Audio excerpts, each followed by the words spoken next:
Hi, and welcome to another episode of Hot Takes with me, the Silver Fox. And this article will make you angry. We know the police are not your friends. I have done so many videos and given so many examples.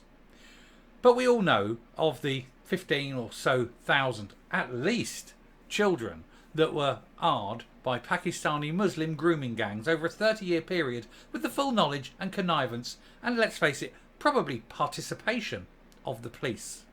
But now it's emerging that the police were calling the girls who came forward to complain troublemakers and said they were engaged in, well, let's see the full article because it will make you angry. It made me angry. I don't know if I can go through it a second time and get angry again, but I suspect I probably will. Here's the article.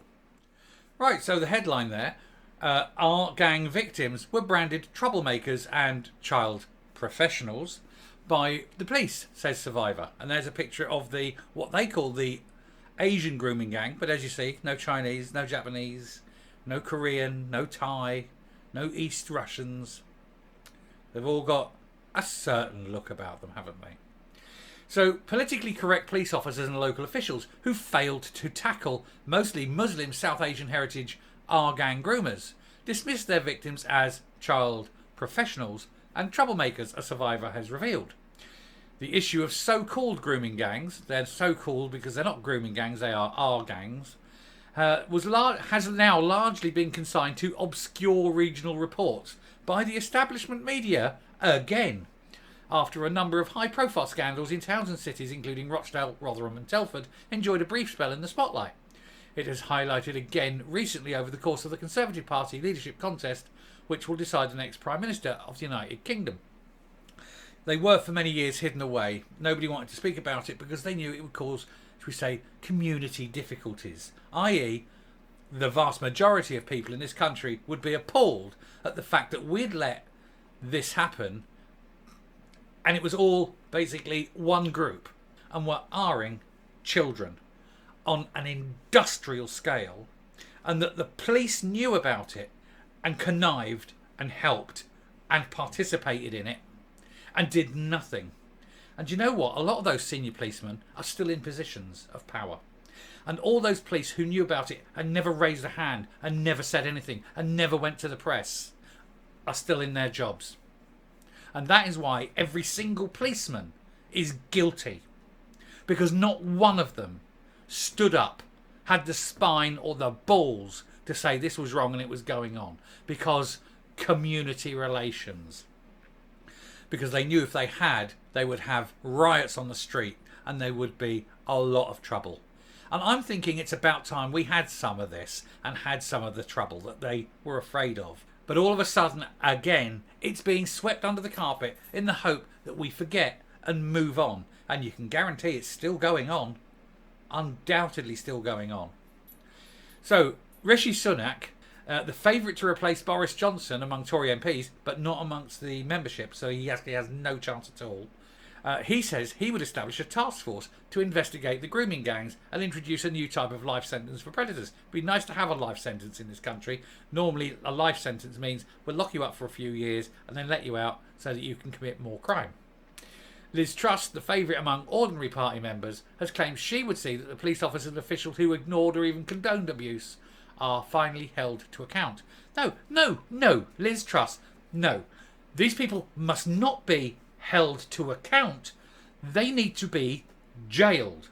And we need to build ultramax jails. An 8x8 room, one toilet, one tap, one bed.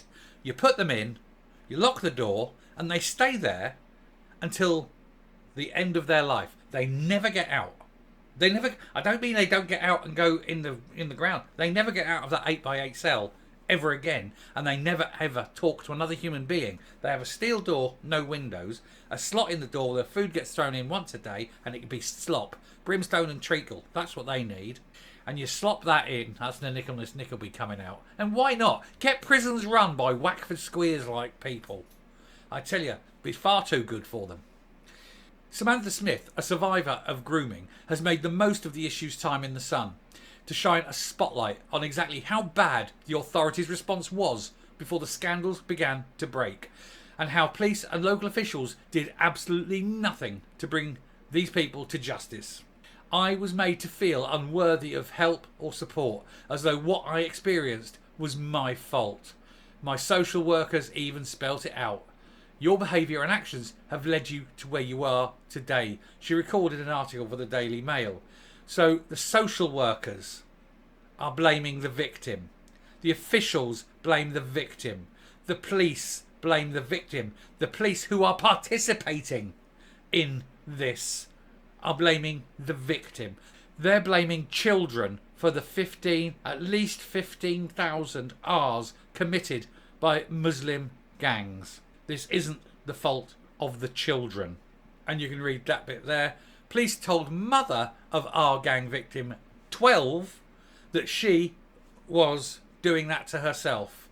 A 12-year-old girl being R'd repeatedly by many, many men over a long period of time, and the police say to the mother it's the child's fault. We need to fire every single policeman. Every one. Because they are all guilty. Every single policeman is guilty. Because even if they're not the ones who've committed the R's, they're the ones who have connived with the ones committing the R's. They are the ones handing children back. They are the ones hiding the truth. They are the ones not investigating. They are the ones remaining silent. They are the ones not going to the press, not whistleblowing. They are the ones protecting themselves, protecting their colleagues. Every single policeman is guilty. We need to prosecute every single one, fire every single one, and rebuild our police force from the ground up with people who are not the auras of children. Because every single policeman, look at a policeman, he kept his mouth shut. He knew it was going on. That policeman is no different from the gangs that did that. Every policeman is an R.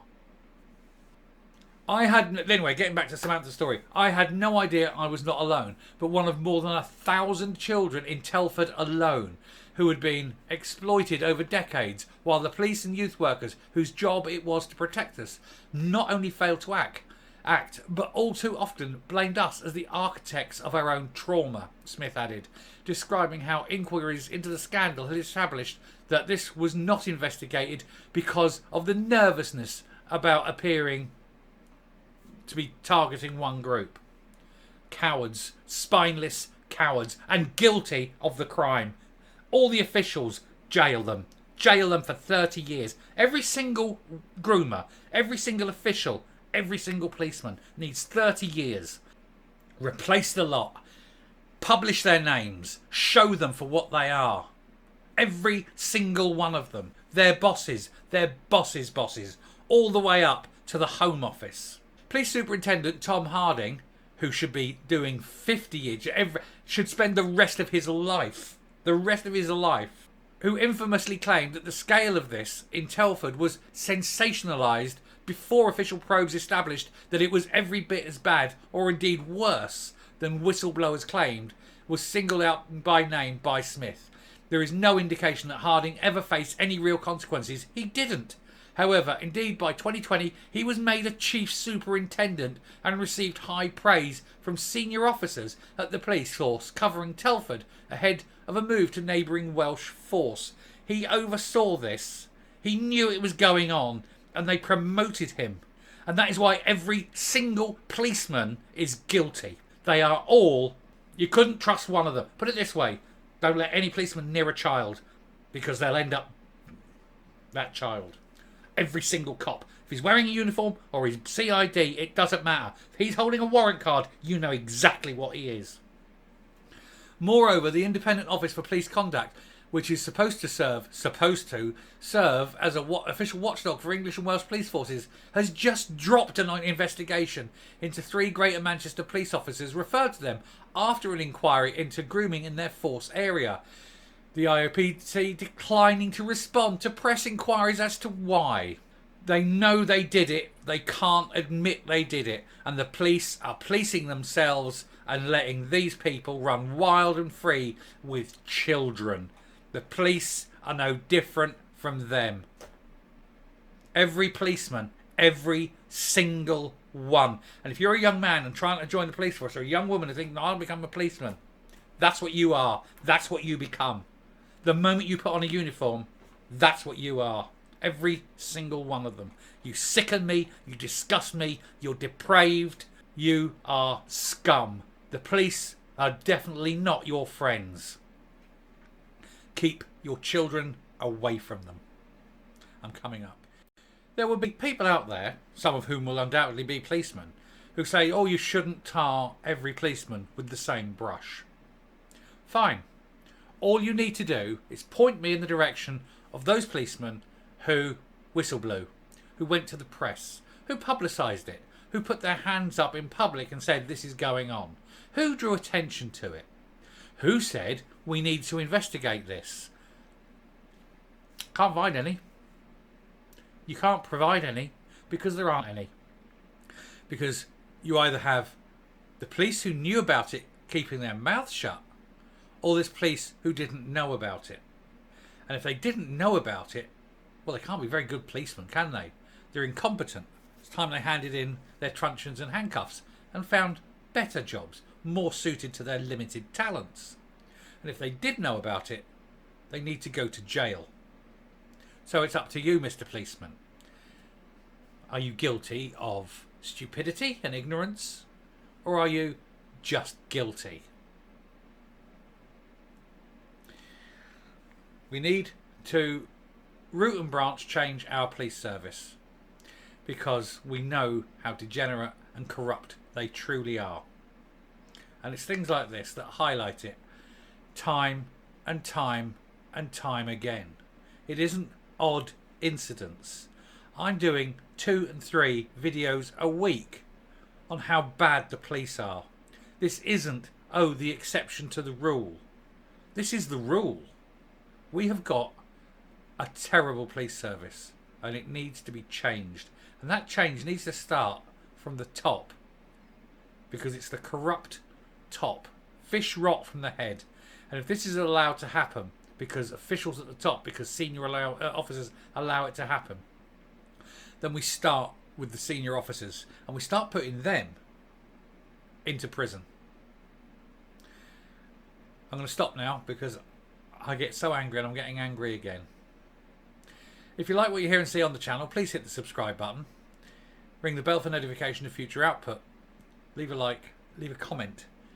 And until next time, stay safe, stay well. For God's sake, protect your children and keep them well away from the police. And goodbye.